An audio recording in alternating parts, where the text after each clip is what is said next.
want to ask you a question, if that's okay. No questions allowed. Of course, brother. Thank you so much. Only if it's on the Rapture. Oh, okay, for sure. You're challenged here, Robert. What are you gonna do? I'm the Bowser of this, man. I was gonna ask okay, about the Rapture. I'm just kidding. You can ask a question on anything, Robert. Okay, but since you challenged me on the Rapture, let's go with that. I accept your challenge, Donny.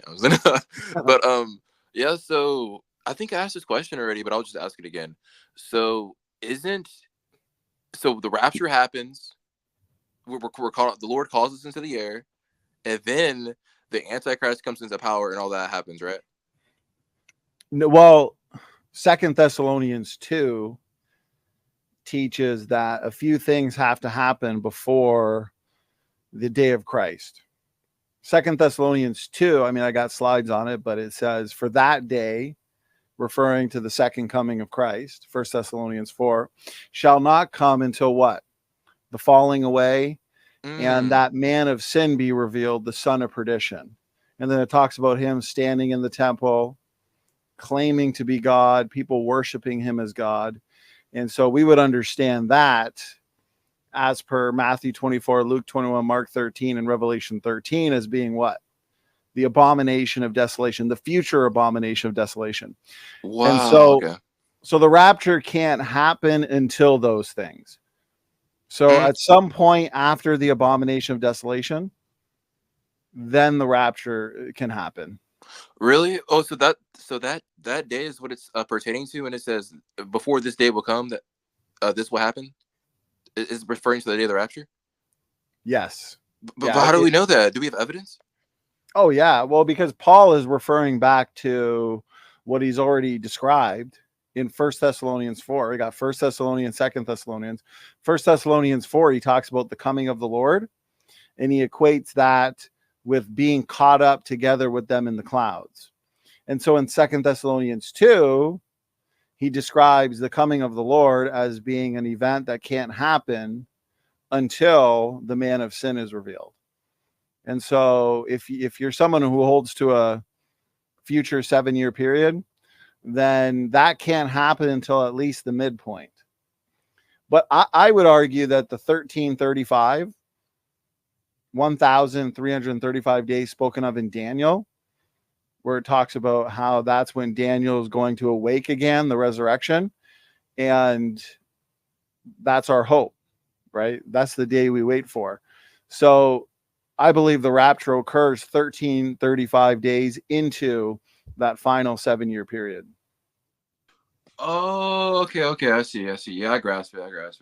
But yeah, so it can't happen. So put it this way, Robert, it can't happen before the Antichrist is revealed or before the final 7-year period. It has to happen within it, not at the end, not at the beginning, but somewhere in the middle.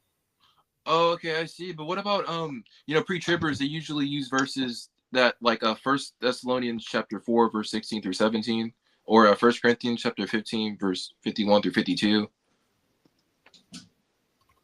I don't know if you remember those verses, but Praise, are you able to get sort of? If you don't, I mean, if Donnie doesn't remember, well, you can share my screen if you want. I've got it up here. Yeah, because I was getting ready to respond to the Matthew 24:13 endure to the end passage in the anti-OSAS documentary. So I've got my slides ready. I definitely want to talk to my boy John one day about eschatology again. Awesome. I don't know if Praise stepped away, but I've got my slides here on what you're talking about. Most definitely, yeah, because I've seen some great arguments regarding pre-trib. Like, it's like, and sometimes I think in my head, what is Donnie going to do with this? We got him. We got you. We got him. Hey, that's what Robert, my man, that's what I'm here for. You send those challenges my way. Praise, did you get raptured, brother? He's probably still playing MLB. Yes, some obsession. And Robert, as I'm a recovering pre-trib rapturist too, but I had to re-examine the scriptures instead of this forcing the scriptures into my belief. I had to conform to the scriptures. So Donnie is absolutely correct. It's a post-tribulation pre-wrath rapture, which takes place after the abomination of desolation. Centurion, actually, Centurion belongs to a recovering pre-trib rapturist group that he goes to every Wednesday, right? Centurion. Oh yeah, yeah. We have. We weep. We weep and cry about the being wrong about the rapture. Yeah, I can't believe I was so wrong about that for so many years. I thought Matthew 24 said before the tribulation. Then I finally read the passage myself and it said after. I kind of missed the sun and the moon going dark in 24 at Matthew 24, and I missed it in Revelation chapter 6 verse 12. Yeah. Wow. I kind of just I kind of had to come to a well, when you read it yourself reconciling. When you read it yourself without any presuppositions, going into it without allowing any of the rapture views to guide your thinking, you're only going to come away with a rapture that's after the tribulation. And to answer your question, Robert, notice here side by side, First Thessalonians 4, the famous rapture passage. For this we say unto you by the word of the Lord, that we which are alive and remain unto the coming of the Lord. His first coming was in Bethlehem, right? In 1st century AD. So by definition, this has to be his second coming. Right. It's not right. It's not coming 1.5. It's his second coming. And so when you read 1 Thessalonians 4, well, for the Lord himself shall descend from heaven with a shout, so on and so forth. We're all very familiar with that famous passage. So once you get to 2 Thessalonians 2, Paul is saying what? Now we beseech you, brethren, by the what? By the coming of our Lord Jesus Christ. So this is the coming of the Lord, which is equated with 1 Thessalonians 4. That's the second coming. And he says that the day of Christ cannot happen until what? Let no man deceive you by any means, for that day, which goes back to the day of Christ, which goes back to the coming of the Lord, which is defined for us here in 1 Thessalonians 4. That's the rapture. And so he says, except there come a falling away first. So this great religious apostasy, I think we're seeing that today, just universally around the globe. People corporally are just moving away from Christianity and Christian morals. I think we're seeing that today. Yes, and then I agree. Right. And then it says, I'm not necessarily, I don't think this is really referring to individual people falling away. I think it's corporal. Like we see just corporally country after country after country falling away from Christianity as a religion, Christian morals, the important values of Christianity. And so that has to happen. And also that the man of sin be revealed, the son of perdition, who opposeth and exalteth himself above all that is called God, or that is worshipped, so that he as God sitteth in the temple of God, showing himself that he is God. Well, we understand that that happens at the midpoint of Daniel's 70th week. And so if the rapture can't happen until at least the midpoint of the week, then by definition, the rapture can't happen before Daniel's 70th week begins. Does that make sense, Robert? Yeah, it's comprehensible. But you said before Daniel's 7th week happens? 70th. Oh, what is Daniel's 70th week? Well, you've got your first 69 weeks, right? In Daniel 9:27 specifically. But in Daniel 9, it describes three components of the 70 weeks, where you've got 7 weeks, 62 weeks, and then 1 week. And so that final week is described in Daniel and Revelation, because Revelation talks about what? 1,260 days, 42 months, all periods within a 7 year time frame. And so notice here in Daniel 12, blessed is he that waiteth. That's the 1335. So if you very simply start the 1335 at the beginning of the week, this is technically where we'd wait. But it also talks about how the abomination of desolation is at the midpoint of the week. So that means your abomination of desolation is 1,260 days in, because that's 7 years and a half. But the rapture is 1335 in. So technically speaking, you just have to do a little subtraction, 1335 minus 1260. So you got a few months max. So basically, Antichrist reveals himself. You enter what Matthew 24 describes as a time of tribulation greater than any other time in the history of man. The mark of the beast is instituted. The one world government with the Antichrist leading the way is fully instituted. The image of the beast, those who don't worship are going to be killed.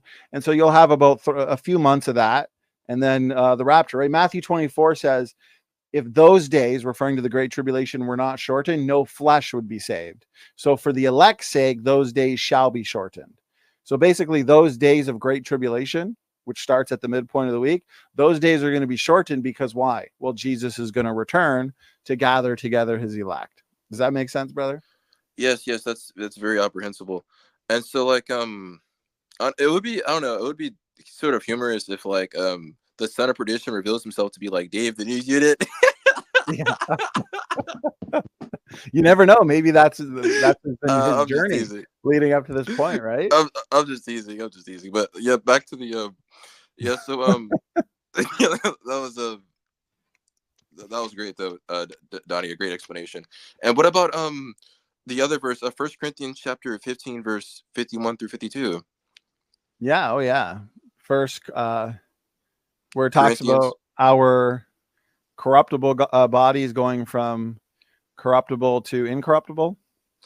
I think that's it. I would have to, let me see. Yeah, I believe that is the reference. Really? You know this verse?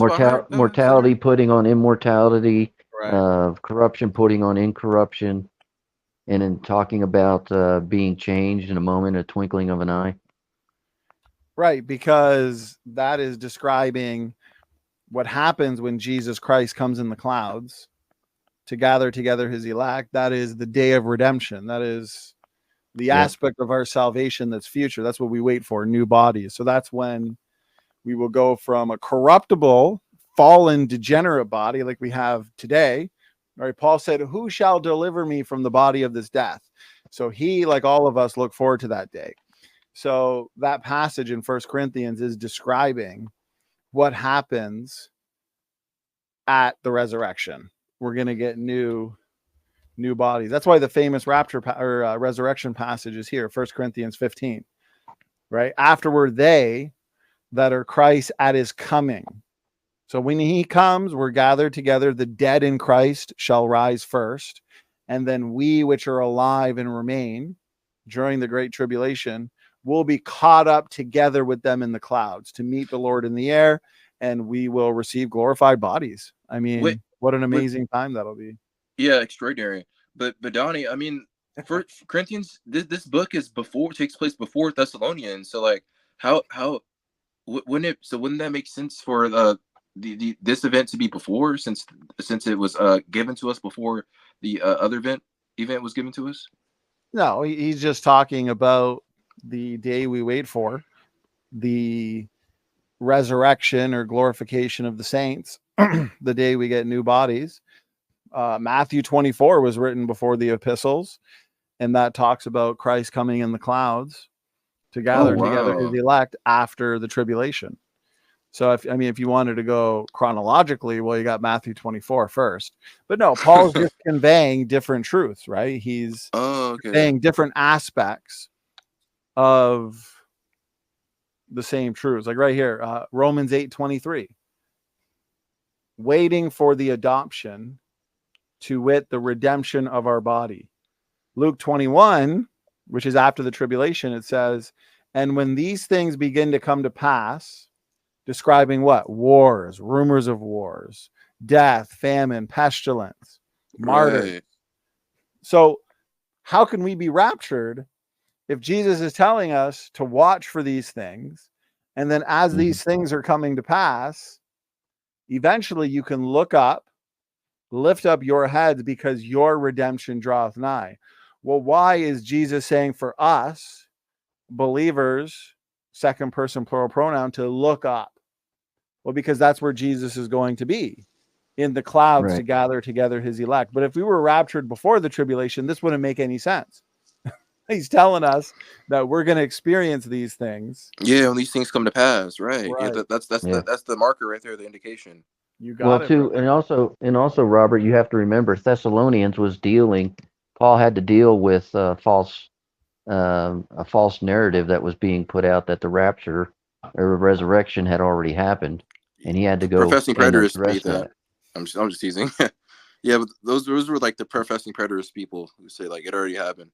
But yeah, I mean, yes, yeah, and Well, yeah, right here, right, Robert? 1 Corinthians 15:52. In a moment, in the twinkling of an eye, at the last trump. Now, that's not to be confused with the last trumpet judgment, right? You got the sixth seal rapture, sun and moon go dark. At the seventh seal is when your trumpets begin to sound. Then you got 7 trumpets that are occurring concurrently with 7 vials or bowls. And so some people, unfortunately, they equate the last trump with the 7th trumpet judgment. Now, 2 different things. The last trump is basically telling us that, hey, the present order of things is coming to an end. The time of great tribulation, the rise and rule of the Antichrist, and what? Jesus is coming in the clouds. You see that in a lot of big, epic war movies like Lord of the Rings. Whenever, right? For example, Lord of the Rings, The Two Towers, at the end, all hope is lost. They're about to lose at Helm's Deep. And then the trumpet sounds, right? And wow, yeah, he was Gandalf, a Christian. J.R. Tolkien. Yeah.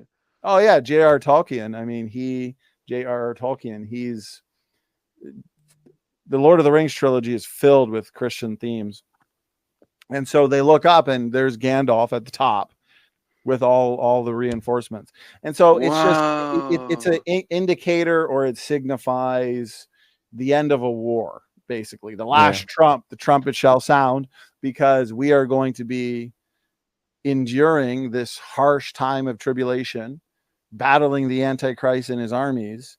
But at this point, Jesus is going to come in the clouds, just like Gandalf came in Lord of the Rings, The Two Towers, to save the day. We're going to be caught up. We're going to be changed.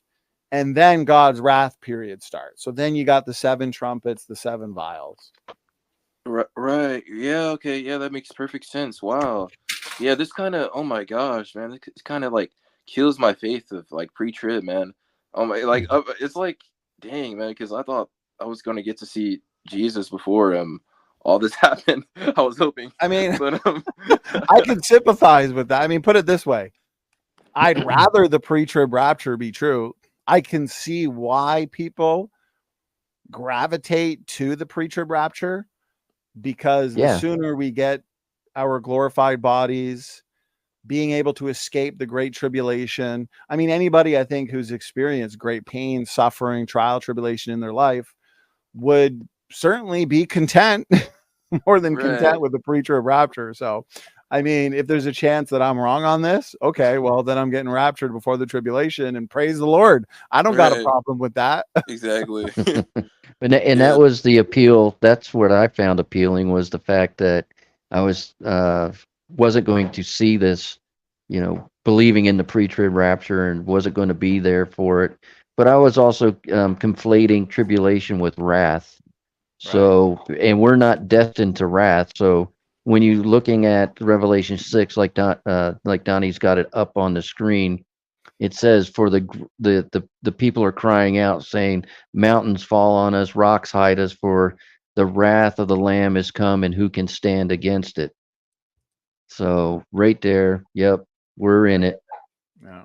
And notice how it says to Centurion, notice how it says, for the great day of his wrath is come, Not that Right. it's been coming, not that it's been there during the seals. And why in the world would the in Revelation 6 at the fifth seal with the martyrs in heaven, the souls under the altar, they're asking God, when are you going to avenge those whose blood is being shed on the earth? In other words, Right. when are you going to start pouring out your wrath? And God says, in a little season. If God was Right. already pouring out his wrath, like the pre-tribulationists argue, why didn't God answer by saying, what do you mean? When am I going to avenge believers? Yeah. I've been avenging believers. No, God says in a little season. And then what happens next? Sun and moon go dark, stars fall from heaven. Great day of his wrath is come, because the rapture is post-tribulation, right? It occurs Right. here at the sixth seal, but pre-wrath, because now God is about to pour out his wrath for 3.5 years on the unbelieving world. And Right. Donnie, it also says that they were to rest for a little season until their brethren come out of the that it says in 6:12 that they rest for a little season until their brethren come out of are killed like they were and come out Right. of the tribulation. And again, I was trying to make my presupposition because I didn't want to go through the tribulation. I was trying to make Yeah, me too, Centurion. my belief, the scriptures fit my belief and not my belief. The scriptures dictate how I should be seeing it. Yeah, and well, I thought because I mean, I don't remember. I thought when I just seen the rapture, when it says I just remember seeing like the rapture, like the Lord bringing us into the air, and then I seen all the other stuff about tribulation and perdition, son of perdition, all that kind of stuff. So I thought that's what made me think the rapture would happen first. So maybe I overlooked some stuff. Yeah, and I was coming up during the Left Behind series, and what was some of the other stuff there, Donnie? That like this is the end. Yeah, you're left behind.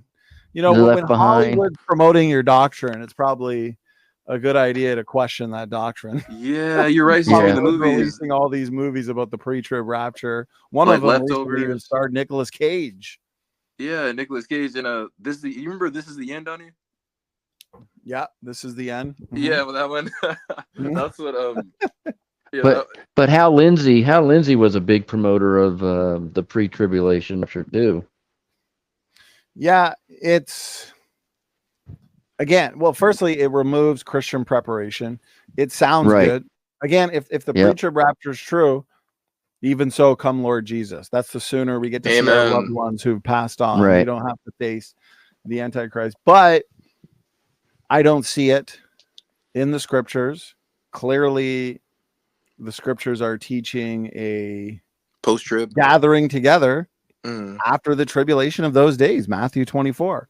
And the pre-trib response to that, oh, well, that's not talking to Christians. You know, that wasn't written during the quote-unquote church age. You know, those arguments don't work. It's Jesus's disciples, followers of Christ, aka Christians, that are coming to Jesus privately, asking him, when are these things going to happen? That's why you see all throughout Matthew 24 the usage of the second person plural pronoun. You, ye, your redemption draweth nigh. You're going to be taken up to the synagogues. You're going to be killed for my name's sake. Who is killed for the name of Jesus? Christians, followers of Christ. So Jesus is talking to his disciples and giving them a truth about the end of the world for us as Christians who live today to understand, to be watchful, to be ready, to be prepared. Right. And Donnie, wouldn't that also tie in when it says, when Christ return, shall he find faith? Oh, right. Yeah. Well, yeah, because, and then tying that in with, if the Lord didn't shorten the days for the elect's sake, there would be no flesh saved. So those two verses right there, because the only one he's looking for to have faith is not the unbelievers, but the believers. So he's actually saying if he hadn't come back, he wasn't going to find faith on the earth because all his children were going to be dead. Right. It wouldn't make any sense if it was a pre-trib rapture. Shall he find faith on the earth? Well, apparently with the secret rapture, you're going to have millions to billions, if you want to consider all the dead saints that are immediately raptured. But if it's during the Great Tribulation, where you have the Antichrist and his one world beast system killing off all the Christians, and you have many Christians falling away in their experience, right? They're folding like a deck of cards. They're scared. They're hiding. Shall he find faith on the earth? That makes sense. When he comes, there's going to be so many scared Christians that are hiding. Right. Maybe they've built some bunkers or they're hiding out in the woods. And so then the passage makes sense. And I think if you just line it up like this on the screen here, it's nearly impossible to miss. I mean, notice if you just line it up here, Matthew 24, Luke 21, Mark 13. They all say after the tribulation of those days, the cosmological disturbances that occur are what? Sun and moon go dark, stars fall from heaven, then shall appear the sign of the Son of Man in heaven. Luke 21 gives us more details. This is the redemption of our bodies. And then you got Revelation 6, which is where the seals are open, the tribulation. And notice that the sixth seal, the sun and moon go dark, stars fall from heaven, lines up perfectly with these three chapters. And so here's the thing, the Postrib Prewrath rapture model makes a prediction. If the rapture is sixth seal when the sun and moon go dark, and Jesus Christ comes in the clouds in Matthew 24, Luke 20, Mark 13, when this happens, then in Revelation, if the sixth seal is when the rapture occurs, we should find a rapture type of event immediately after. And that's what we find. We go to Revelation 7, which is right after Revelation 6. And what does it say? After this. So this is in chronological order. So this happened. And then after this, so it happens right away. I beheld and lo, a great multitude which no man could number. The Bible's numbered some very big numbers. And yet this is a number that no man can number, of all nations, all kindreds, all people, all tongues. Obviously, that's the resurrection. That's the rapture. And the question's even asked, where did these people come from? And he said to me, these are they which what? Came out before the Great Tribulation? No, they came out of Great Tribulation, telling us that they existed during the Great Tribulation, and then they came out of it, rather than being rescued from it before it happened. So you see how you line all these scriptures up next to each other? It fits like a glove. It's beautiful. Yeah. I'm glad that you were able to fit these together in order. They look awesome. And I'm glad that you're very unbiased towards the scriptures. Like you try to find out like what best fits and matches scripture. That's pretty cool. Even though we prefer Pretrib, but yeah, I mean, like we have to go with whatever scripture says. That's God's word is our ultimate authority. So Amen. But if you if you were like me, reading these before seeing them side by side, you would just see them as linear, but not being able to see them as you got them there, Donnie. And that's part of the problem too that I was having, is when I would read, then I'd have to go back and reread, and then it was going back and forth, and that's where a lot of times I was getting lost with doing some of this. But when you have it laid out like you got, I mean, it's just like you said, it just fits like a glove, and it's just a beautiful mosaic of what's going to happen. Yeah, I screenshotted this most definitely.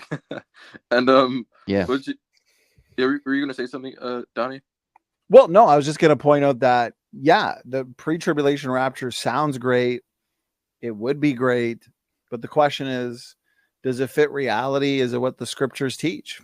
I mean, many people today around the globe, with all the wars going on, all of the persecution, go to China, the Christians that are dying for their faith there. Go to the Middle East, go anywhere. If you were to say, well, you're not going to be here for tribulation, you're not going to suffer these things. People are already suffering these things. People have already suffered these things all throughout the history of this planet, or since the church over the last 2,000 years. Look at the Dark Ages. Look at how many Christians were killed, tortured, slaughtered during those times. And so if the scriptures taught a pre-tribulation rapture, we'd be all for it. But it's really difficult to twist these verses. And as we were describing earlier, it's the responses you get from the pre-tribulation raptures don't work. Like Revelation 7:9, they'll try and say, well, this great multitude, that's just tribulation saints. So this is something happening after the rapture, the secret rapture. But if that were the case, you'd see a gradual accumulation of saints, people who got saved during the tribulation after the rapture. This is the pre-tribulation rapture model. People get saved, apparently, then they're killed, and then they show up before the throne. If that were the case, then you'd see a gradual accumulation of saints over time. But here we have a great multitude that no man could number, instantaneously appearing before the throne. And so it's all at once. It's not this gradual accumulation. And it's because, no, it's not tribulation saints, as the pre-tribulation rapturists would say. This is the first resurrection. This is the rapture of all saints of all time up to that point. That makes sense. Right, precisely. That is precise. And oh yeah, I almost forgot. Donny, back to the since you referenced a Lord of the Rings, I wanted to ask, have you ever heard of the two installments, Middle Earth Shadow of Mordor and Middle Earth Shadow of War? The games. Yeah. Have you ever heard of those? Oh yeah. Yeah. Are really, like, you've gotten the opportunity to play them and everything? Briefly, but not as much as I used to. Like back when I was in grade school, high school, I must have been in high school, maybe even, no, it was grade school. They had for GameCube and PlayStation, they had no. Oh, wait, continue. I'm sorry. Well, back then they had the two towers and the and the Return of the King game where you could play with somebody. I'd I play with my brother. PS2. We'd play together. You'd beat the adventure mode rather quickly, right? But the Shadow of Mordor, isn't that more of like an RPG game? That's it's sort of an open world, a little bit of open world, but yeah, it's an RPG game. It's more newer. Yeah, I was wondering if you heard of it or not. Oh yeah, I've heard of all those games. My brother played and beat all those games. Is that a game you play right now? Oh, actually, yeah, I have both of them on my Xbox. I have Shadow of Mordor and Shadow of War on my Xbox right now. That's what I actually sent you like a whole text. Like I was like playing it on my Xbox Series X, and I was like, send it to me. I love Lord of the Rings. Yeah, I already sent it to you, man. Yeah, because after you said that, I was like, yeah, he's probably gonna love this. Donnie's probably gonna love this. And did you like? Hey, there you go. There's Lord of the Rings right there. Awesome.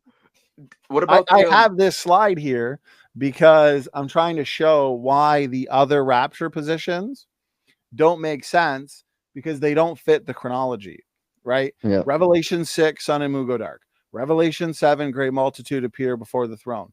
Revelation 8 and 9, your trumpets, trumpet 1, trumpet 2, trumpet 3, and they begin to be sounded. Hail and fire cast upon the earth. But your false rapture positions, like your post-wrath and then your pre-trib, they place events out of chronology. And so that would be like me taking an event from Return of the King here and trying to place it here in Fellowship of the Ring. It just wouldn't work. There's a chronology here. You got Fellowship of the Ring, Two Towers, Return of the King. That's the same thing you have in the book of Revelation. That's why the all-millennial position doesn't make any sense. Because once you get to Revelation 20, suddenly they want to say that the events happening in Revelation 20 with the binding of Satan in the bottomless pit, they want to say that occurred in 1st century AD at the time of Christ, some say during his ministry. You can't do that. Yeah. That's like taking an event here in Return of the King and placing it here before the two. No, that doesn't make any sense. It doesn't fit the chronology because guess what? There's cause and effect. Jesus Christ comes in Revelation 19 on a white horse with his saints, battles the Antichrist, battles the false prophet. They get thrown into hell. And then you have Satan, or they get thrown in a lake of fire. They're defeated, right? Then you get Satan, who's bound in the bottomless pit for 1,000 years in order that he can't deceive the nations. You can't take that event and put it into 1st century AD because it doesn't fit the chronology. And if the all millennial does that, which is what they do, then I have to see in history, where was a mark instituted worldwide that if someone didn't take it, they're going to be killed and they can't buy or sell? Where did hail and fire, where was that cast upon the earth, where all the trees and all the sea and all the earth was burnt up? Yeah, and their excuse what for that about- is that it's allegorical. Right, And what exactly. about They the over image? allegorize The it, image over that's made to spiritualize it. speak. Where does that happen? Where an image, where a statue or an image actually spoke? I mean, Right. nobody's written about that. Nope. An image that speaks, where if you don't worship it, you're killed. An image that if Right. you don't take on your right hand, you can't buy or sell. Where did this occur? Because Revelation 20 makes it clear that a subcategory of people, of the saints that are going to rule and reign with Christ for 1,000 years, are those that were beheaded because they didn't take the mark of the beast. And so if they want to take Revelation 20 and rip it out of its context, put it into 1st century AD, well, then they're going to have to show us where this mark event took place. But they really can't, can they? No, because it's like somebody sitting down and saying, "Hey, I'm ready to eat," and then like your wife saying, "Well, I haven't even prepared the meal yet," and you're sitting there going like, "But I'm ready to eat. I want my food," but the process in order to make your dinner hasn't even begun yet of getting the ingredients, cooking the ingredients, and then preparing the meal. So now you got somebody sitting there saying, "But I want to eat," before everything happens. Yeah, right. Well, and you see why it's just ridiculous. It's bad hermeneutics. Notice here, Revelation 19. This is where we see Jesus Christ on a white horse. This is where the beast was taken, and with him the false prophet. So who were the beast and the false prophet? It certainly wasn't Nero, for many reasons we've discussed before. Nero's never even been to Jerusalem. And so they're cast alive into the lake of fire, burning with brimstone, right? And then you go to Revelation 20, and I saw. These chapter breaks, Revelation 20, 21, 19, those were added after the fact. They're not inspired. Somebody, for ease of navigation, they ended up breaking these things up, right? And so the narrative doesn't just stop at the end of Revelation 19. No, we go right into Revelation 20. The story continues. And I saw an angel come down from heaven, having the key of the bottomless pit and a great chain in his hand. Is this a bungee cord or an actual chain that's preventing him from coming onto the earth? And he laid hold on the dragon, that old serpent, which is the devil, and Satan, and bound him 1,000 years. And then they like to say, oh, well, Revelation, it's just so hard to understand. There's so much symbolism and allegory and imagery. It's like, yeah, when things are symbolic, when things are allegorical, the Bible tells us, like right here, because we've seen them say like, oh, well, the dragon, it's talking about a dragon. So why would we take the chain literally? Yeah, guess what? It tells us what the dragon is. Yeah. The dragon is the devil. So we understand what the dragon is symbolic of.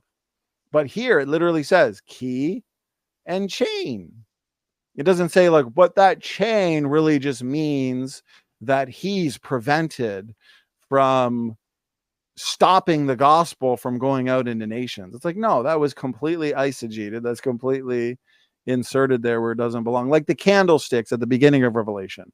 Oh, see, candlesticks, not literal candlesticks. It's but it tells you that those candlesticks are churches, the 7 churches.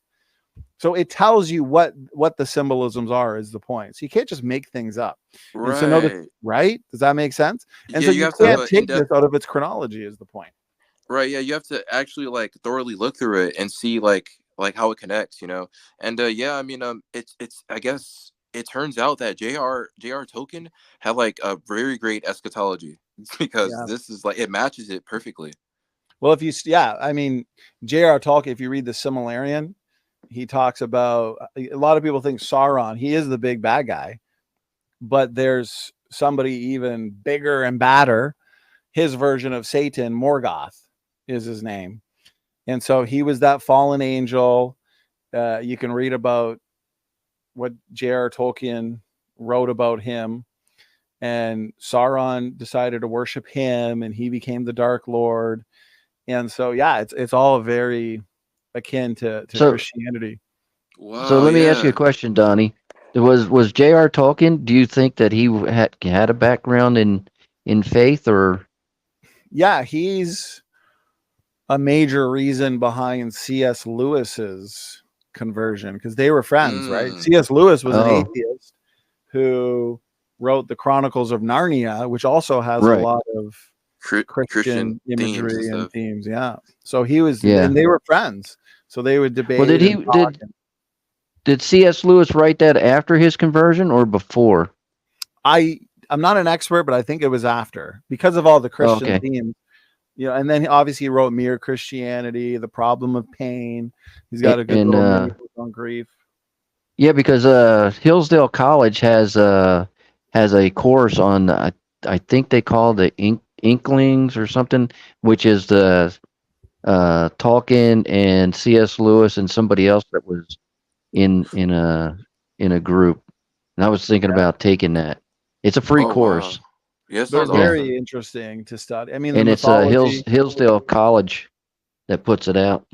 You can literally Wow. get a PhD in Tolkien mythology and just everything surrounding the mythology of Middle Earth. But one thing I wanted to point out that a lot of people miss is when it comes to the 1,000 years. Notice this: Satan is shut up. A seal is set upon him that he should deceive the nations no more. Oh well, the Right. nation. He's not, because the all millennial will oftentimes say that, well, not being able to deceive the nations is not being able to prevent the gospel from going out. Well, I mean, people have always been saved anyways, even pre-cross, people that had their faith in God. They may not have known the name, right? In Genesis, the seed of the woman that would come and bruise the head of Satan, those that trusted in that seed that would come, they were saved by faith alone. And Hmm. Satan gave power to types of antichrist pre-AD in BC. For example, in 2nd century BC, it talks about Antiochus Epiphanes, who did all the things that the future antichrist would do. Appetizer versus endgame. It talks about how Antiochus Epiphanes has great power, but it's not of his own because it's of the dragon, it's of the devil, who also gives power to the beast or the antichrist in the future. So wait a minute. Pre-cross and post-cross, Satan is still giving great power and authority to these world leaders who were anti-God and anti-Christ, but yet he's bound, but yet his power is less. I mean, it sounds pretty much the same. I like to say, yeah, he's been bleeding out since the cross. He knows his time is short, but he's certainly out there roaming around like a lion seeking Right. people to devour. Plus, nations are not just an abstract entity. Nations comprise individuals, and individuals are deceived by Satan. But Revelation 20 is clear that nations which comprise individuals will not be deceived till the 1,000 years are finished. But here's the important part. Notice this. But the rest of the dead lived not again until the 1,000 years were finished. I've seen too many people on both sides mistake this dead right here as being Right. unregenerate people at the great white throne judgment. No, but if you read carefully, but the rest of the dead lived. Who's passed from death unto life? Does an Believers. unregenerate person who dies and goes to hell and eventually the lake of fire, are they going to live again? Not in a spiritual sense, Right. not like the believers. Exactly. And so this is where I argue during the millennium, right? This is the first resurrection, it says. This is the first resurrection. Well, 1 Corinthians 15 talks about the end, then come at the end. And so during the 1,000 years, you're going to have the glorified saints, but then you're also going to have the unglorified or the mortal and immortals. And so the mortals are going to have kids, and some kids are going to get saved. Some people are going to get saved. So when do they get glorified? When do they get to live again? Well, it's not like they get saved during the millennium, then boom, they're glorified right away. No, they're going to eventually die. So they won't live again. They won't be glorified until after the 1,000 years were finished. So basically, people that are born and get saved during the millennium, Their glorification is not until after the 1,000 years are finished. Does that make sense? Yeah. Yeah. Which is that part of refutes which is amillennialism, refutes postmillennialism. Because when did all this happen? In 1st century AD? It didn't. Yeah, there's nowhere in history where I can pinpoint those events in the Bible actually happening. There's nowhere. Like that's no way. They have to come up with these random excuses, like it's allegorical. right. They have to spiritualize it. Right, yeah, exactly. They have to use their imagination like evolutionists. Right. Right. And remember, if the amillennialist wants to say that Revelation 20 belongs in 1st century AD, it fits a chronology. Like the Lord of the Rings illustration. Don't take the final battle in Lord of the Rings, The Return of the King, where they're in front of the Black Gate, and then the mouth of Sauron comes out and all these things happen. Don't take that and try and fit it into Lord of the Rings, Fellowship of the Ring, Part 1. No, you're removing it out of its chronology. It's unsophisticated, it's sloppy. So for anybody to want to take Revelation 20 and put it into 1st century AD, okay, to be consistent, follow the chronology backwards. I want to know where this happened in 1st century AD. Let's read this and try and guess. Yeah, retrace the steps. Yep. Exactly. The first angel sounded, and there followed hail and fire mingled with blood, and they were cast upon the earth. And the third part of the trees was burnt up, and all the grass, the green grass, was burnt up. When did that happen in 1st century AD? There's nowhere that can be there's nowhere you can point that out. I'm trying to think, and it's like it's blank, man. I've seen the preterists try and say, well, that's symbolic. Yeah. Right. When the Roman army came in and they were shooting their cannons and shooting their arrows, and He's here's a the thing. racist. Oh yeah, did you see what happened with preterists? Donny? Well, yeah, I was present for that wild night, his birthday night. Yeah, you were. Yeah, that was lit. That night was just, oh my God. He showed his true colors. It was crazy, man. Well, here's the thing. Revelation tells us the candlesticks, their churches, the dragon, that's the devil. It doesn't say here hail and fire. That is arrows and weapons from, you see what I mean? So we interpret the Bible literarily. And so, yes, if it were to say hail and fire mingled with blood, and then in the next verse, and this is weapons, or this is arrows, then okay, we understand it and interpreted it for us.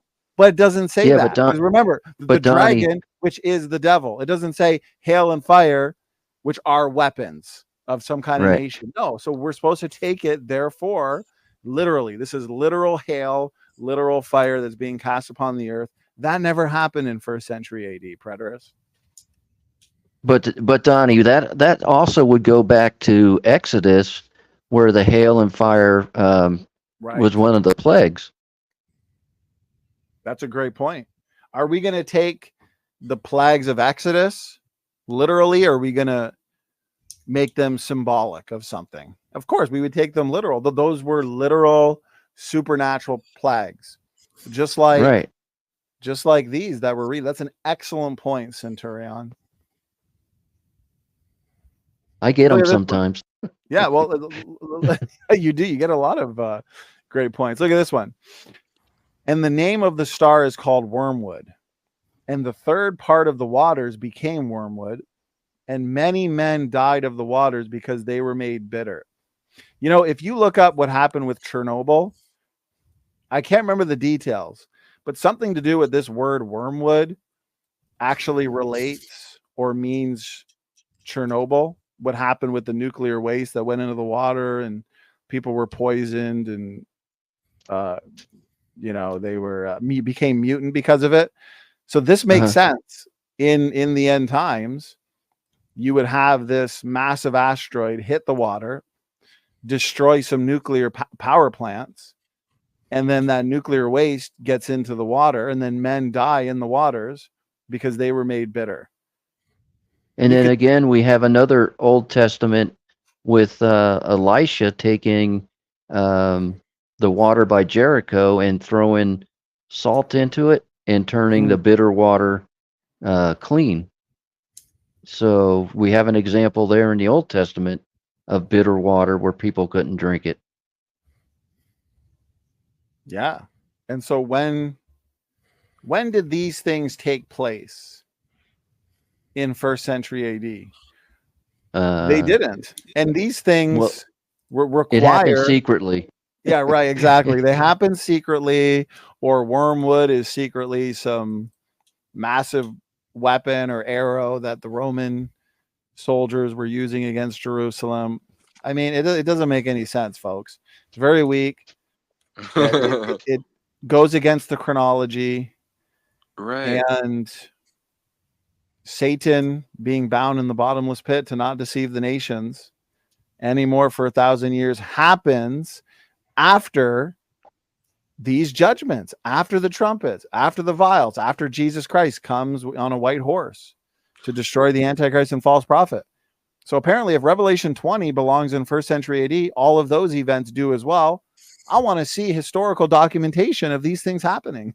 Right. And it's exactly. like, when they come back with these retorts about it being allegorical, it's and when they give it, it's like, do they hear themselves? Like, you can look at, like, it's like, do they actually, in their heads, like, I wonder, do they actually think they're making like a good, like, rebuttal? Like I don't understand what's happening. Yes, they do. They do, because that's why that's why they stick with full preterism, which they believe that. And the mental gymnastics that has to go into something like that is the twisting of the scriptures is just Right. astounding. Yeah, it's got to be distortion. That's the only way. And well, they talk about Nero being the Antichrist that set up the image, but then who set up the desolation of abomination in the first century AD, or Right. in 70 AD? Who set that up? Because there was no temple. They said that they tore it down. Jesus said there would not be any stone left upon. And then they want to say, oh, well, the temple of God. They want to spiritualize that as well. Oh, the temple of God is our bodies, which there's some truth to, right? They want to take the spiritual truth and then ignore the literal truth. Well, notice this for the man of sin, the Antichrist. Because they'll say, oh, do you believe that the temple of God, like this is going to be a real temple, this third temple that's rebuilt, that's a temple of God? It's like, no. Oh, but it says temple of God. Okay, read carefully. Notice this. The man of sin, he opposes and exalts himself above all that is called God, capital G. Notice this. Or that is worshipped, so that he as God, capital G. Is the Antichrist actually God? No. No, but under the sun, from this temporal vantage point, people are going to worship him as God. They're going to worship him as this Messiah figure. And then it says he sits in the temple of capital G, God. That's just saying from this vantage point, people are going to see him as God, and he is going to be in this temple of God, where he's going to have this image, probably some kind of AI that we're going to be required to worship. And notice this. Showing himself that he is God. So it's a really bad argument where these guys rhetorically say, well, are you saying that this is really a temple of God? No, in the same way that the Antichrist is not actually God, the temple that he steps into and claims to be God is not a temple of God, because animal sacrifices are not of God. And notice this. I want to see the amillennial address this. Notice right here. Revelation 2. So your amillennialists would say that the millennium started either maybe at Pentecost, or Satan was bound shortly after Satan tempted Jesus in the wilderness. Okay, well, Revelation 2 would technically be in the millennium, according to the amillennialists, right? Well, notice what's happening with the churches. Notice this. So Satan's bound, guys. Let's just assume Satan's bound. Notice this. Fear none of those things which thou shalt suffer. Talking to believers. Behold, the who? The devil shall cast some of you into prison, that ye may be tried. I thought the devil was the one in prison, but apparently the devil's in prison on a bungee cord, and he's also putting believers into prison and having them go through tribulation, that they might be facing death. Well, So apparently he's sound calling like this. Satan's very bound here. No, it's Satan's calling the shot from prison and telling his little Right, yeah. minions what to do. But he's roaming, seeing who he devours though. So how can he be roaming it, but he's in prison? Right, exactly. So the Bible's clearly premillennial, that we're Can he not be in two the places it's at one time? Yeah, but the devil, if you remember, the devil is only a concept. It doesn't really Oh exist. So therefore, yeah, he can exactly. he can do Yeah. anything he wants as a concept. You're full preterist, right? And here's what, as you said, Centurion, it's like these mob bosses, right? Kingpin in Daredevil or Tony Soprano. When they go to prison, they're still calling the Yeah. shots. They're a big shot in prison, right? They're still calling Yeah. out hits, sending out their minions and the people that work for them out to kill people. That's what Satan is, right? He's in prison. Yeah. There you go, during boss. this time. He's bound, but he's still calling the shot. He's like, yo, to his head demon, yo, come here. I need you to go put these guys into. But you see the point. It's kind of laughable. Obviously, the millennium is premillennial because here, after Christ, in 1st century AD, with the 7 churches, the devil shall cast some of you into prison. The devil's not in prison, my friends. He's casting people into prison. Right. And Donnie, you know what Yeah. that made me think of with the whole mob boss analogy with the Kingpin and Tony Soprano? It made me think of like a big buff, like red bald guy with like horns, and he's like gambling, and he's like a cigarette like in his ear, whatever, and he's like trying to call the shots. He's calling the shots from prison. He's Feels put like a away, tattoo. but he's still causing damage. He's like the Joker. Put him in Arkham Asylum, but he's still causing trouble for Batman. But then they also have to ignore the seal that was placed on him, so that he couldn't get out and Right. was totally isolated. Right. It's kind of fun to question the all-millennial proponent, like praise. Pretend you're the all-millennialist. So is the devil in prison right now? Is he in the bottomless pit? Yeah, of course. No. According to the all-millennialists, yeah. But yet right here, while the devil's supposed to be in prison, he's casting people into prison. Man, that is some skill right there. That is some serious skill. Yeah, 2 places at one time, man. That guy's omnipresent. Yeah, but what also gets me is that PP says that we're living in a new heaven and new earth. Oh yeah, he did say that. He did say that. And if that's the case, I want my money back because this is not what I expected. I love that phrase. Yeah, Well, that's why they say, yeah, exactly. They say all of this. But do you see why, if you're an all-millennial proponent, they want to say Revelation 20 with Satan being bound? Listen closely here. This is important. This is why the best way to refute a full preterist is to be premillennial, because we understand this is all future. But your amillennial wants to say, well, Revelation 20 right here, the bottomless pit, this is 1st century AD. That's when Satan was bound because of the ministry of Jesus, what he did, his death, burial, resurrection. Okay, so then the full preterist bullies the amillennial, and nothing against our amillennial brothers and sisters. It's just the position itself is not very good. So the full preterist says, okay, if this happened in 1st century AD, then why didn't all this happen in 1st century AD, right? Because notice the great white throne judgment. I saw the dead, small and great, stand before God. They were cast into the lake of fire. Because the full preterist has all of this happening in 1st century AD. It's all in the past. But the all-millennialists, they want to say, well, this part happened in 1st century AD, but that this is all going to happen in the future. Well, it's like, well, where's this magical cutoff where apparently some of this happened in 1st century AD, and then some of it's going to happen in the future? So do you see why the full preterist can take advantage of the all-millennialist and the partial preterist? Yeah. Because they can't take advantage of a premillennial, because the premillennial proponent, like Praise, would argue that this is all future, including the great white throne judgment. But if we were to say, well, all of this is past, and then this is going to happen thousands of years into the future, your full preterist is going to say, what? It's all connected. It's all a chronology. What do you mean some of this is in the past and some of it's in the future? So do you see how they kind of leave themselves vulnerable to the full preterist? Yeah, yeah, absolutely. Because the full preterists So just take the logical conclusion. They say, yep, all of this happened in first century AD, and so did all this.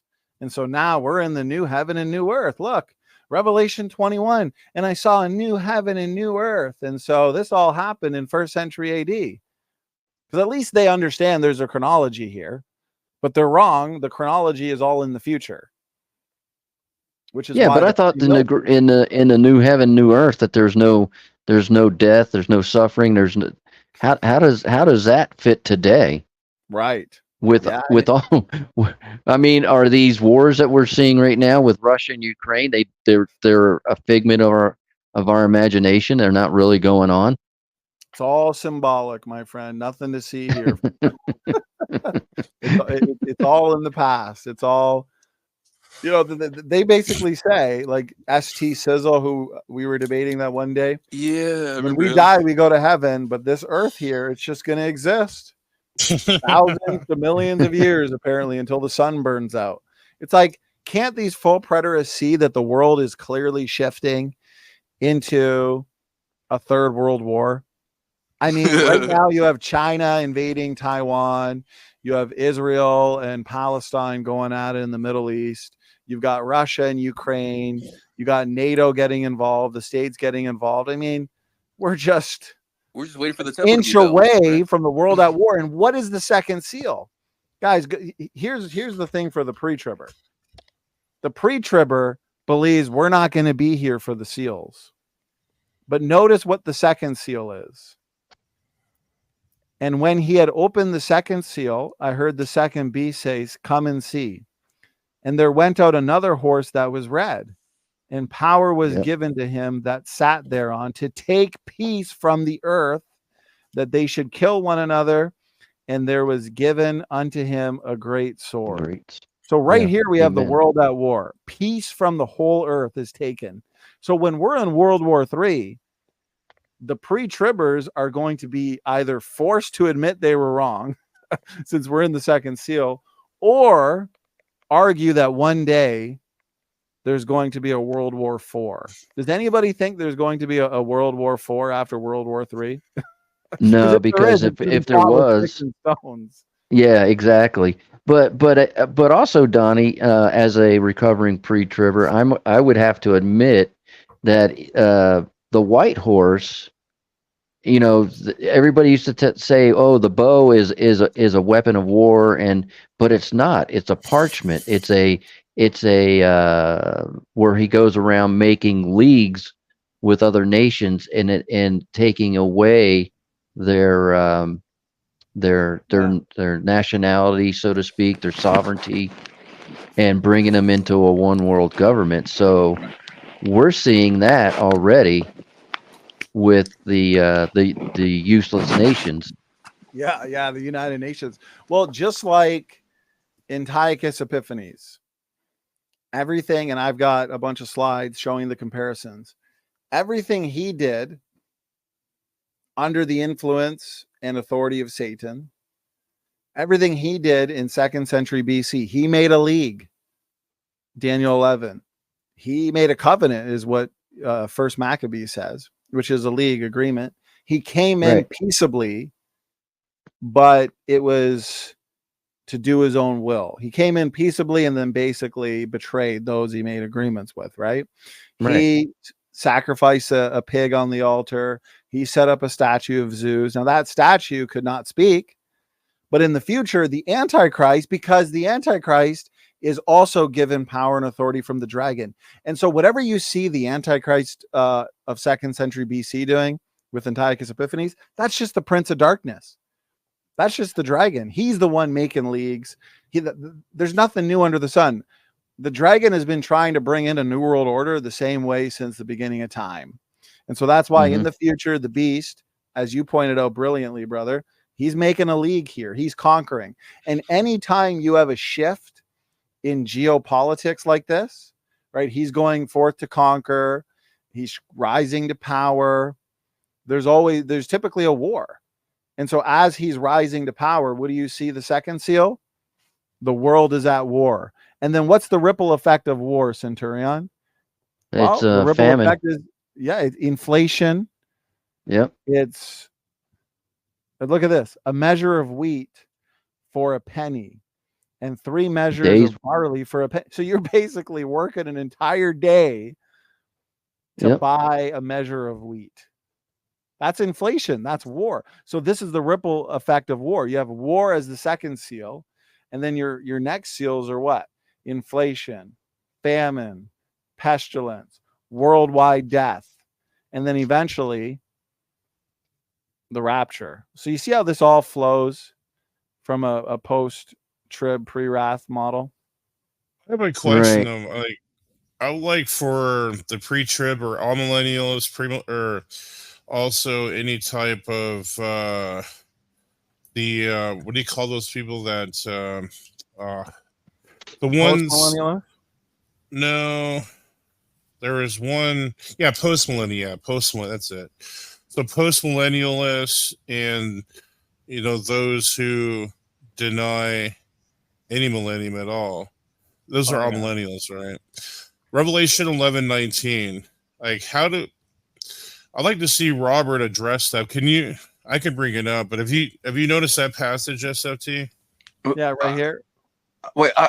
I believe in the millennium. Well, no, I mean for pre-trib. How does pre-trib? I mean, any position out there. How do you guys address this passage? If you can read it. Okay. So I got it right here. And the temple of God has opened in heaven, and there was seen in his temple the ark of his testament, and there were lightnings and voices and thunderings, and the earthquake and great hail. I mean, wait a minute, that's not it. No, I'm sorry. It's Revelation 11. Okay, because I was just about to refute you right now, man. I'm just gonna. It's the one where, let's see here. Where's one where it says that it becomes the Lord and our Jesus or something? It's the nations of our Lord. 15. The 15. Yeah, Revelation 11:15. To me, that destroys. I mean, I'm saying premillennialism is absolutely demonstrated here. Yeah, because here is, I love this argument. This is the millennium. And so notice here, it fits like a glove. Your post-trib pre-wrath model is what? You have your 6 seals, then you have the initiation of his second coming. You have the rapture. We appear before the throne, great multitude. God starts pouring out his wrath. Trumpet, vial, trumpet, vial, trumpet, vial, happening concurrently. I can prove that. And so once you get to your 7th trumpet, you're going to have the millennium after, right? Because it's the last judgment. And notice this, praise, excellent point, brother. And the 7th angel sounded, and there were great voices in heaven saying, the kingdoms of this world are present tense at this point in time. Now, at that time. Right, at this time. Because earlier it talked about the beast and his kingdom. It didn't say the beast and the kingdom of Christ. No, because at that point, during God's wrath, during the trumpets and the vials, the beast still has his kingdom. But now the kingdoms of this world are, at this point, become the kingdoms of our Lord and of his Christ. And you know what's amazing? What do we have? So his wrath has come. It's all done. Yep. The time of the dead, that they should be judged, and that thou shouldest give reward unto thy servants. So people wonder, when's the judgment seat of Christ? When are we going to get our works tested, and some are going to be burnt up and people are going to lose right here, right before the millennium, which makes sense because we're coming back to rule and reign with Christ. So we need our reward. And so notice, right as the millennium begins, we have the judgment seat of Christ, that thou shouldest give reward unto thy servants, the prophets, and to the saints. This is the judgment seat of Christ right here. So none of this has happened in the past, folks. We're not in the millennium right now. This is all future. And the judgment seat of Christ, it doesn't happen at the rapture. It happens at the millennium, as per Revelation 11:18. So How did excellent point, Preterists Dave. address that? Preterists couldn't even touch that passage. No way. Well, they would say it's symbolic or covenantal language, or what else? What else do they say?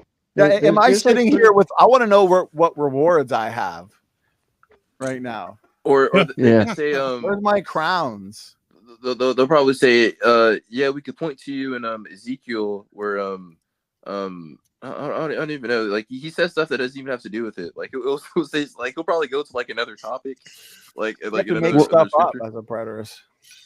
Well, yeah, that's why you see them bounce around from one scripture to another, because Right. as soon as you defeat them on one scripture, they say, "But what about this? But what about this? But what about this being a different topic that I just refuted you on?"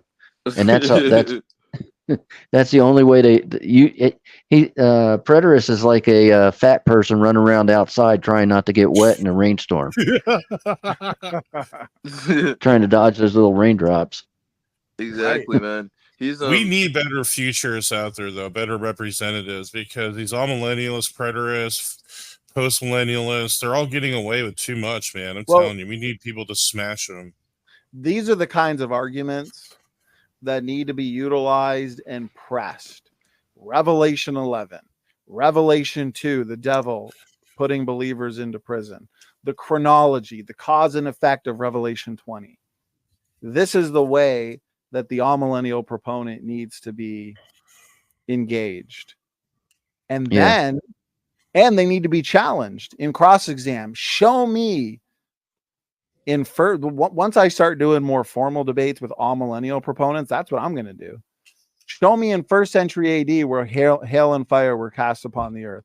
All the trees, all the grass, all the sea was burnt up. I want to see, because surely if that happened, someone wrote it down. Yeah, but that's all poetic language, Donnie. That's all poetic language. Symbolic, yeah, figurative Yeah. language. And then this is what they say. Revelation talks about a dragon. So we can just say the hail and fire are arrows and roll. It's like, but Revelation tells us that the dragon is the devil. The candlesticks are the churches. It doesn't say the hail and fire are arrows and Romans. So no, it doesn't say that. So then we have to take it literal. That's Bible. Right. And the other problem is like I've told you with the evolutionary stuff. If I don't keep engaged in this topic, I wind up losing and forgetting a lot of the points that, as we're making them tonight, there's a lot of stuff that if I'm not in it, engaged all the time, I wind up losing it. Yeah, it's like a muscle. You got to work it out. Right. And then you got to keep them from jumping around from one verse to another once you refute them on one, because otherwise that's just leading you off the topic. And we see it all the time on Praise's channel when PP comes in, and it all of a sudden, an hour or two, it's just all preterist time. I mean, he sucks up a lot of time. And they jump all over the place when you keep them focused. Like ST Sizzle, what was his name? Nice guy, I like him. Yeah, the guitar guy. Yeah, nice guy, the full preterist. When he was here, remember what we were pressing him on, Praise? Right here, we kept him focused. Revelation 13. And he causeth all, both small and great, rich and poor, free and bond, to receive a mark in their right hand and their foreheads, and that no man might buy or sell. How can this be spiritual? You can't spiritualize this. It's literally a mark that if you don't take it, now you can't buy or sell something. So whatever this mark is, like my debit card. If I leave the house without my debit card and my chip that's on the debit card where you just tap, I go get a coffee every day. Beep, beep. Hey guys, debit card, guess what? I can't buy anything. Yeah. I did a video on the mark of the beast. Praise. Would you play it? I would love for you guys to give your honest critique. Yes, I would love it. I think I've already seen it. I think. Olive, great to hear from you, sister. Yeah, it's good to see you, Donnie. Always. It's always good. Like when you come in, everyone shuts up and they run. Right. Yeah, we They need you to get shut in the up ring, and they man. run. Where are SFG you needs a preterists debate. at? Yeah, I no, want a challenge. I'm Eschatology, not we need you there, man. We need I'm not that. afraid of Yes. Donnie coming in. I Yeah. I'm not wouldn't mess afraid with, of him. I wouldn't mess with Centurion.